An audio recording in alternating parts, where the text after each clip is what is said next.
Hello and welcome to the last topic of daily scan.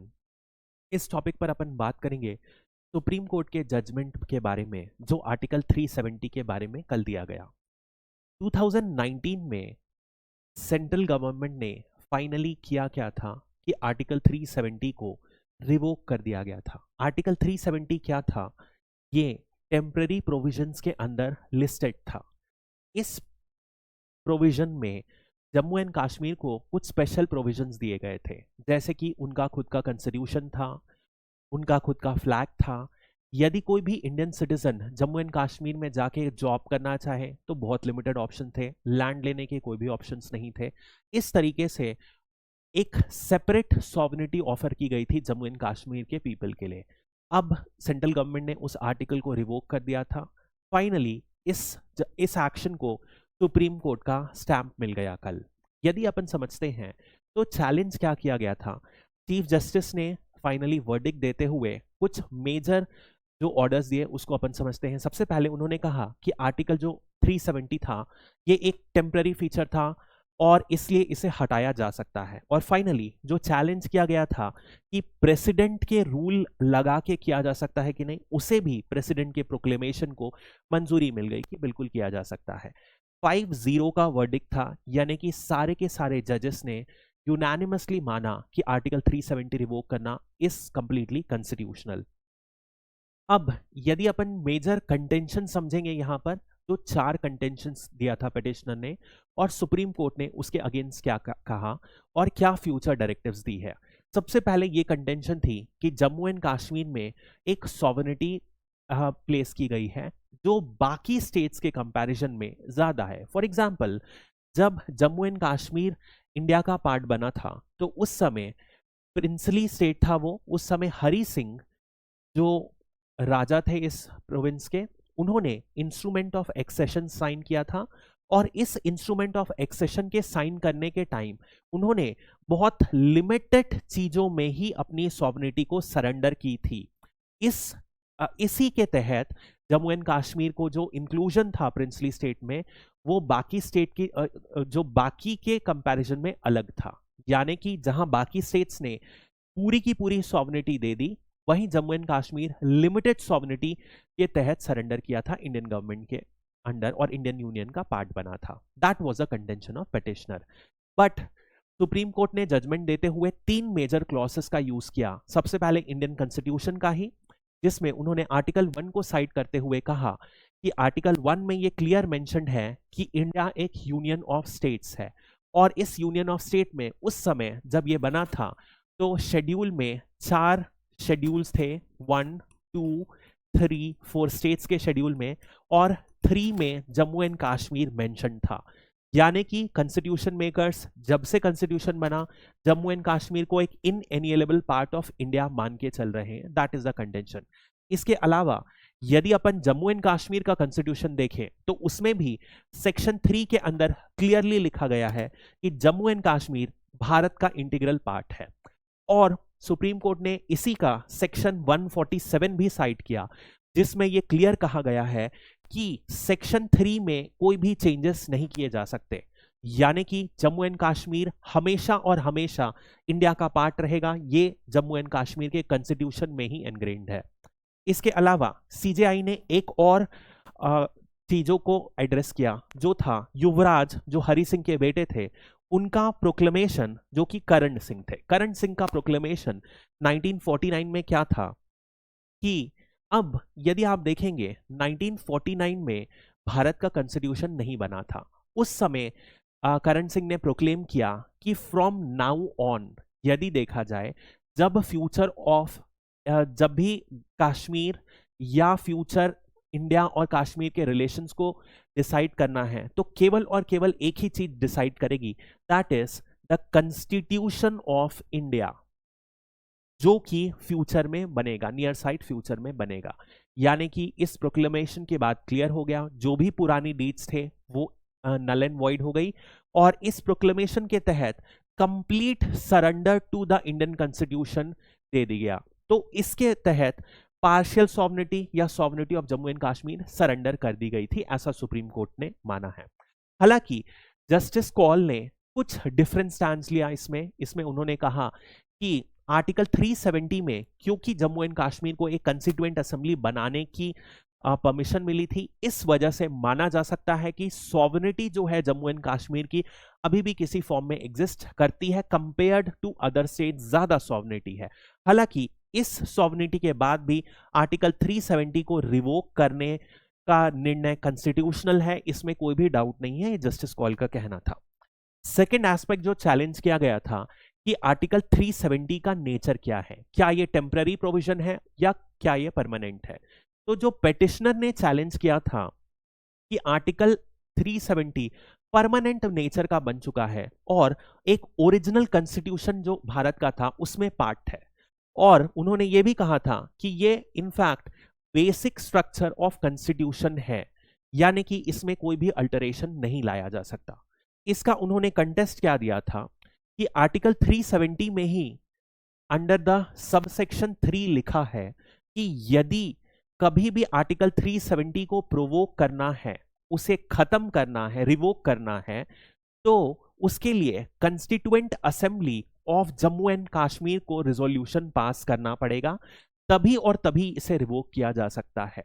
But petitioner का कहना था क्योंकि constituent assembly after the formation of constitution of Jammu and Kashmir dissolve हो गई, इस वजह से आज की डेट में क्योंकि कंस्टिट्यूएंट असेंबली एग्जिस्ट ही नहीं करती, तो द इंटायर गैमेट, क्या इसे खत्म किया जा सकता है इस प्रोविजन को, वो स्टैंड कहीं भी नहीं कर सकता, बिकॉज कंस्टिट्यूएंट असेंबली आज की डेट में है ही नहीं। That was the contention. हालांकि सुप्रीम कोर्ट ने इससे भी डिफर करते हुए कहा कि ये जो अरेंजमेंट था कंस्टिट्यूएंट असेंबली का, ये एक इंटरिम अरेंजमेंट था, टेम्पररी अरेंजमेंट था, ताकि जब कॉन्स्टिट्यूशन बने, जम्मू एंड कश्मीर में भी बन रहा था और इंडिया में भी बन रहा था, तो दोनों के बीच में लगातार इंटरैक्शन बना रहे, एक लीगल ब्रिज बना रहे, इस वजह से कंस्टिट्यूएंट असेंबली का जिक्र किया गया था। साथ ही सुप्रीम कोर्ट ने यह भी कहा कि ये स्पेशल सर्कमस्टांसेस जो जम्मू एंड कश्मीर में प्रिवेल की गई थी, जिस कंडीशन में हरि सिंह ने सरेंडर किया था, उसके तहत इसे इनकॉर्पोरेट किया गया था, बट आज की डेट में इसका कोई भी रेलेवेंट नहीं है। नेक्स्ट चैलेंज किया गया लीगैलिटी ऑफ द एब्रोगेशन। अब लीगैलिटी चैलेंज इसलिए किया गया क्योंकि पेटिशनर ने यह चैलेंज किया कि कैसे इस ऑर्डर को इंप्लीमेंट किया गया है। अब यदि जब प्रेसिडेंट ने 2019 में ऑर्डर पास किया, तो उन्होंने एक कॉन्स्टिट्यूशनल ऑर्डर सबसे पहले पास किया, दैट वाज कॉन्स्टिट्यूशनल ऑर्डर 272। इस ऑर्डर के तहत सबसे पहले क्या हुआ कि जो आर्टिकल 370 में सब क्लॉज 3 अपन बात किए कि कंस्टिट्यूएंट असेंबली ही टर्मिनेट कर सकती है इस आर्टिकल को, इस ऑर्डर के तहत कंस्टिट्यूएंट असेंबली को बोला गया कि अब ये legislature of Jammu and Kashmir होगा। This was the presidential order. अब ये पास करने के बाद तो प्रेसिडेंट ने फिर एक और नया ऑर्डर पास किया 273, जिसमें इन्होंने इस स्पेशल स्टेटस को रिवोक किया एंड फाइनली उसको पार्लियामेंट को रिफर कर दिया गया। अब पार्लियामेंट को इसलिए रिफर किया गया क्योंकि उस समय जो जम्मू एंड कश्मीर का लेजिस्लेटिव असेंबली थी वो सस्पेंडेड थी और प्रेसिडेंट रूल लगा हुआ था, इस वजह से रिफर करना चाहिए था ट्रेडिशनली जम्मू एंड कश्मीर की लेजिस्लेचर को, but because it was suspended, इस वजह से डिसॉल्व थी, इसलिए पार्लियामेंट को रिफर कर दिया गया और पार्लियामेंट ने एक्ट पास कर दिया। इस पूरे प्रोसेस को डिबेट किया गया है। इसकी वजह से अब पेटिशनर ने कहा कि ये टेढ़े तरीके यूज करके पूरे प्रोसेस को डिफाइन किया गया है, इंप्लीमेंट किया गया है। इसके अगेंस्ट जो जस्टिस कॉल ने इस प्रोसेस में कोई भी खामियां नहीं खोजी, बट सीजेआई ने कहा कि आपने इनडायरेक्ट रूट पेश करके यूज किया है, उसकी जरूरत नहीं थी। उनका कहना यह था कि ये जो ऑर्डर है 272 जिसके तहत सीए मतलब लेजिस्लेचर हो जाएगा, इसकी जरूरत ही नहीं थी, आप इनडायरेक्ट तरीके को यूज करके ये ऑर्डर इंप्लीमेंट कर रहे हो, विच वॉज नॉट नेसेसरी। यानी कि सीजीआई ने एक नोट ऑफ कॉशन यहां पर दिया इस प्रोसेस पर। हाउएवर एक लास्ट कंटेंशन जो की गई वो की गई प्रेसिडेंट रूल के तौर पर। अब जैसा कि अपन ने देखा कि लेजिस्लेटिव असेंबली जो पार्लियामेंट जो जम्मू एंड कश्मीर की थी वो क्या थी, डिसॉल्व्ड स्टेट पर थी, और उस समय प्रेसिडेंट रूल लगा हुआ था। उस समय प्रेसिडेंट ने ऑर्डर पास किया और पार्लियामेंट को रिफर कर दिया। इस वजह से क्या पार्लियामेंट को रिफर करने का प्रेसिडेंट का पावर है? क्या यह स्टेट का कंसेंट लेना ऐसे मैटर्स पर जरूरी नहीं है? ऐसा पिटिशनर ने चैलेंज किया था। उस पर सुप्रीम कोर्ट ने बोमई जजमेंट को कोट किया, जो कि 9 बेंच की जज थी, 9 जज की बेंच थी। उसमें क्लियरली ये कहा गया कि यदि प्रेसिडेंट के एक्शन को आपको क्वेश्चन करना है तो आपको एक मैलाफाइड इंटेंशन बताना है। बट बिकॉज मैलाफाइड इंटेंशन नहीं बता पाई गया, कोई ऐसा क्लियर एक्शन नहीं बता पाया गया जिस वजह से इशू क्रिएट हुआ, इस वजह से सुप्रीम कोर्ट ने इसे भी इस आर्ग्यूमेंट को भी खारिज किया। फाइनली यदि अपन देखें, इसी के तौर पर कुछ कंट्रोवर्शियल एक्शंस जरूर रेस किए गए हैं एनालिस्ट के द्वारा कि स्टेट वर्सेस सेंटर के गेम में इस जजमेंट के बाद स्टेट का लेवल सुप्रीम कोर्ट ने नीचे कर दिया, क्योंकि स्टेट का कंसेंट लिए बिना ही सुप्रीम कोर्ट ने क्या किया, परमिट कर दिया कि स्टेट को टुकड़ों में डिवाइड कर दिया जा सके और यूनियन टेरिटरी में स्प्लिट किया जा सके।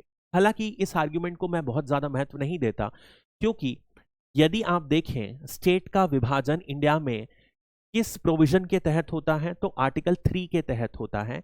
इसमें लिखा गया है कि जब भी सेंटर इंटरनल अरेंजमेंट में चेंज करना चाहे किसी भी स्टेट को, तो सबसे पहले प्रेसिडेंट को वो मैटर को रिफर करना है टू द स्टेट लेजिस्लेचर, और स्टेट लेजिस्लेचर हां बोले या ना बोले, बट उसके बाद पार्लियामेंट को प्रेजेंट किया जाएगा और पार्लियामेंट केवल और केवल सिंपल मेजॉरिटी से जो जजमेंट लेगी, जो रूलिंग पास करेगी, उसे ही माना जाएगा। तो यदि अपन देखें तेलंगाना और आंध्र प्रदेश का जब विभाजन हुआ, बाइफर्केशन हुआ, तो जब आंध्र प्रदेश को प्रेसिडेंट ने रिक्वेस्ट भेजी तो they rejected the division of state into 2 parts.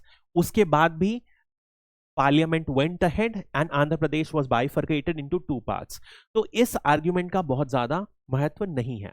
Finally supreme court ने कुछ फ्यूचर डायरेक्टिव्स भी दी। सबसे पहले उन्होंने दिया कि जम्मू एंड कश्मीर का स्टेटहुड जल्द से जल्द रिस्टोर होना चाहिए, और उन्होंने एक टाइम बाउंड दिया कि 22 सितंबर 30 तक असेंबली इलेक्शंस हो जाने चाहिए स्टेट में। एक और जो सबसे बड़ी महत्व की बात आती है, वो जस्टिस कॉल ने रिकमेंड किया कि ट्रुथ एंड रिकंसिलिएशन कमीशन का जम्मू एंड कश्मीर में फॉर्मेशन किया जाए। अब basically truth and reconciliation commission करता क्या है, जब कभी भी बहुत ज्यादा हिस्टोरिकल रॉन्ग्स कमिट हुए रहे, तो एक तरीके से उनको स्टडी करने के लिए किस तरीके से क्या गलती हुई है ताकि वो रिपीट ना हो सके, और एक ऑफिशियल अपॉलॉजी दी जा सके, इस वजह से एक डिटेल्ड स्टडी की जाती है और एक ट्रुथ फाइंडिंग मिशन किया जाता है। इसी को बोला जाता है ट्रुथ एंड रिकंसिलिएशन कमीशन। ऐसा कहा गया कि जम्मू एंड कश्मीर के लिए भी इसे फॉर्म किया जाए, और फाइनली जो भी मिस हैपनिंग्स हुई हैं, जो रॉन्ग्स कमिटेड हुई हैं, हिस्टोरिक टॉर्चर या कोई भी तरीके के स्टेट या non state actor sponsored ills हुए हैं, उसको फैक्ट फाइंडिंग मिशन से किया जाए। ऐसा पहले भी हो चुका है, जैसे साउथ अफ्रीका में अपार्थाइड के रिगार्डिंग किया गया था फैक्ट फाइंडिंग मिशन, श्रीलंका में तमिल्स के रिगार्डिंग किया गया है, ऑस्ट्रेलिया, कनाडा, सब जगह किया जा चुका है। So it is not a new thing, लेकिन ऐसा भी सजेस्टेड है। अब एक बात तो क्लियर हो गई है कि आर्टिकल 370 परमानेंटली इंडियन कॉन्स्टिट्यूशन से डिलीट हो चुका है। आगे यदि अपन देखते हैं तो जरूरत है कि जम्मू एंड कश्मीर में स्टेटहुड जल्दी से जल्दी रिस्टोर हो, ताकि democratic aspirations of the people are realised. साथ ही साथ economic development of the state needs to be improved, और जितना जल्दी हो सके economically, culturally and emotionally, psychologically Jammu and Kashmir को इंडिया से इंटीग्रेट करने की जरूरत है। एंड फाइनली इस पूरे प्रोसेस से जितने भी लैप्सेस हुए हैं, जैसे सिक्योरिटी को लैप्स हुए हैं या अदरवाइज किसी के राइट्स हुए हैं, उन ग्रीवेंसेस को एड्रेस करके प्रॉपर गवर्नेंस स्ट्रक्चर स्टैब्लिश किया जाए Jammu and Kashmir. That's all for this topic. Have a nice day.